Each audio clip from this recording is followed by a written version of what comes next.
you only care about reaction mechanisms. That's awesome. Does somebody have an example for me, or should I look for one?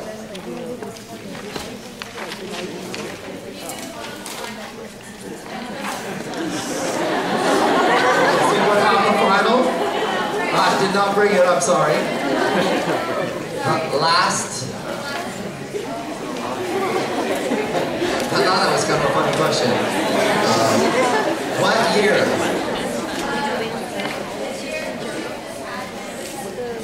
Oh, my exam too. Oh, wow, I don't even know if I brought that either. Let's see. But that's a fun one. Got it? Okay. Oh, well, it's closer here. Okay. Chamberlain, I assume you had a different example. Here's mine, so is it okay if I show this? Okay. Here, I'll try to zoom in here. Okay. All right. So there's my question. Oh, yeah. And I separated in parts. This is a pretty classic way to separate it out. So I'm gonna, since the first two are pretty straightforward, I will just hope that you kind of got them right, and I'll just show your answers and I'll solve the last part. Okay, so let's zoom out a little bit so you can see all that. Okay, so one thing you should definitely be able to do, and we would commonly ask, is you write all the rate laws out. So make sure you can do that. Notice that the first one's reversible, so you write the forward and reverse. I don't know what you do, I don't know what Chamberlain's class does, but I put a little comma, apostrophe, or prime there to represent reverse. Okay, and so there's 2 and 3. 1, 2, and 3, and one has a reversible reaction. And then we listed intermediates. An intermediate is something you shouldn't see in the overall reaction. So notice you don't see NO3 or NO in the overall reaction, but you see them listed in here. Right, that one, they're all over the place. Okay? So, now to solve this, notice there's two kind of ways this could happen. One is, where my pen is, I could note which one is the slow step, or the rate determining step. In this case, I didn't list that. When I don't list that, then you shouldn't write rate forward of rate 1 equals rate 1 reverse. If you write that, you are assuming the rate 2 and rate 3 are fast. No, wait, slow, sorry. So don't write rate 1 equals rate 1 reverse unless we literally tell you that that's fast and one of the other ones is slow. So if we don't specify any of those, then you need to use what it has different names. In my class called it a pseudo steady-state hypothesis. Chamberlain's class, what did you call that thing? Steady-state approximation? Something like that? Okay, so you need to use that thing. So I'm going to do that now on this problem. Hopefully you copied it down or took a picture of it by now. Okay, so take a look on your notes. What I'm going to do is that for both intermediates. Now, when you do it for both intermediates, it may or may not be helpful. You don't know at the beginning. So I'm going to do what I call PSSH. I'll do it for both intermediates. So take a look at the reactions right now while I do this. I'm going to do this for NO first.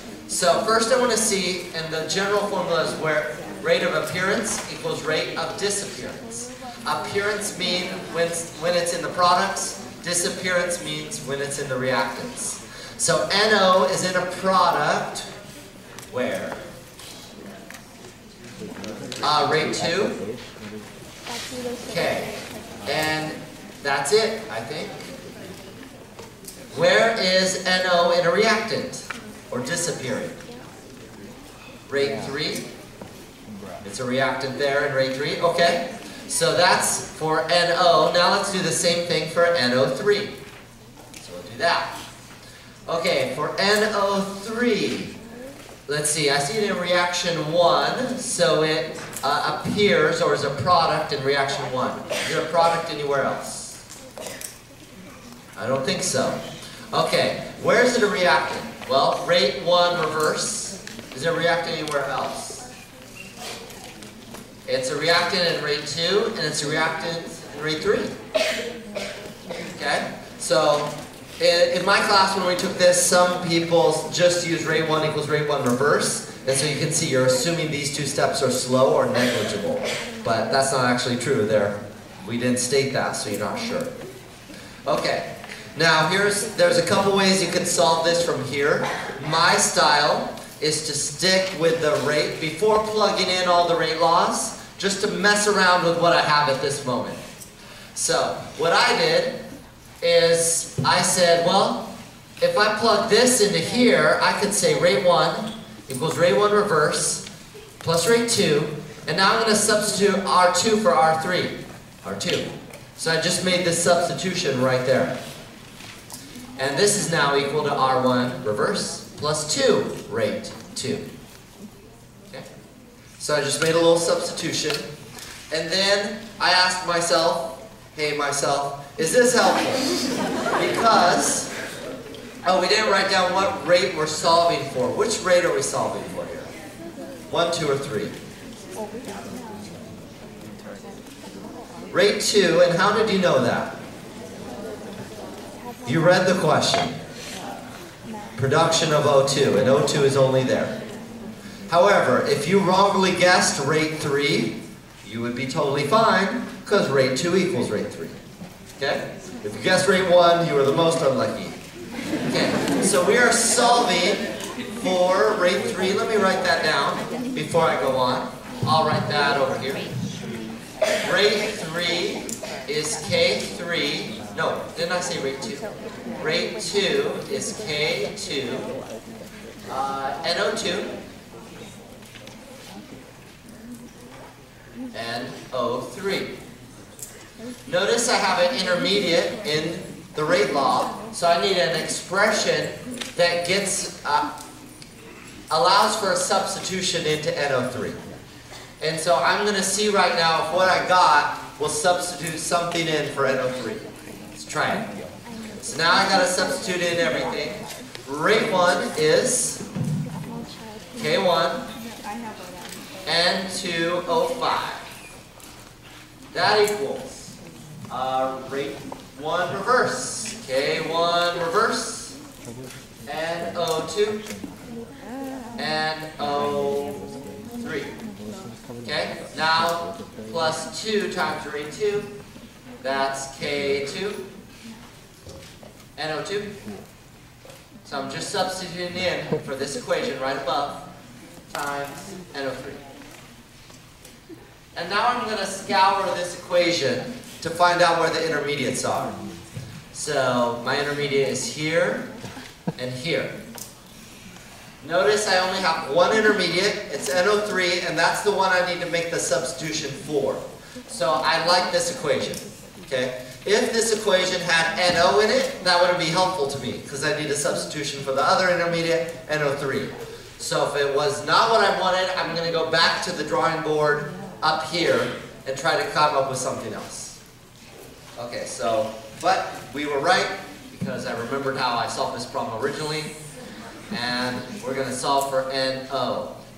Okay, let's, yeah, I was about to skip too many steps at once. Let's factor out.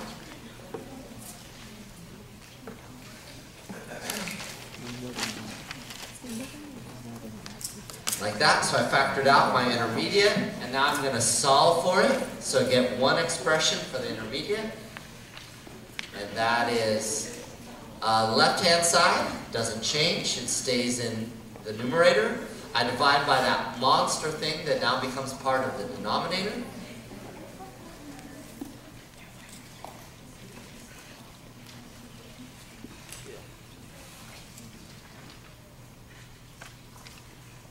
And this is an expression for NO3, which I'm going to make. Let me zoom out a little bit, or a lot bit. I'm substituting right in here. So this monster thing right there is about to be written in here.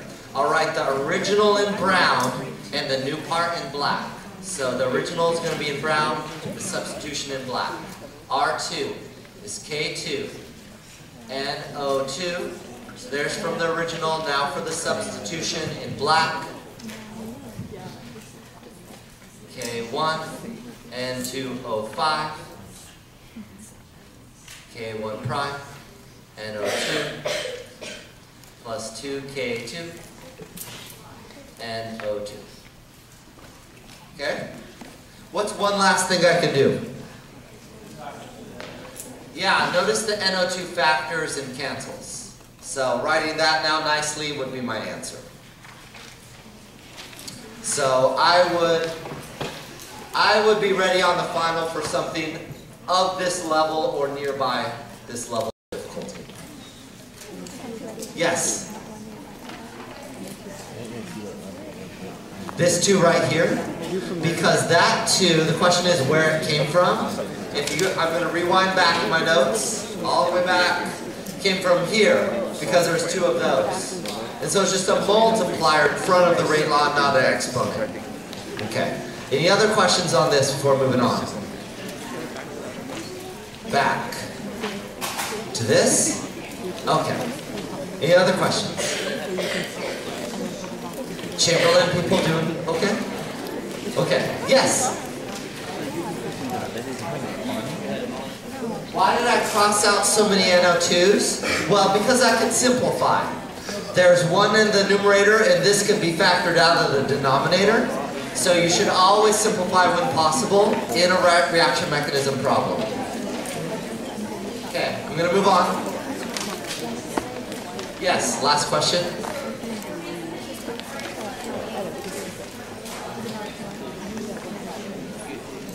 In the denominator.